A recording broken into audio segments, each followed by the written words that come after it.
մենք լիցկաթափելու ենք Երևանը։ Երևանը խեղդվում է, հիմա երիտասարդներին բացարձակ անելու, օրինակ ես չգիտեմ, Վայքի երիտասարդին ինչ կա անելու Վայքում, ոչ մի բան։ Դրա համար առաջ երթին փորձում են վազեն Երևան ինչ-որ աշխատանք գտնեն։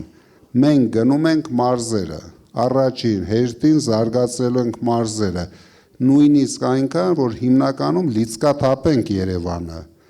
որտեվ Երևանը ընդունակ չի այսքան մարդ ընդունելուն, ոչ տրանսպորտային համակարգն է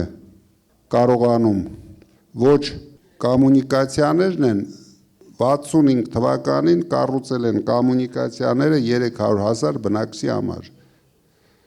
բայց հիմա ապրում է միլիոնից ավել բնակչություն եւ ամեն օր խնդիրներ կա այս քաղաքում։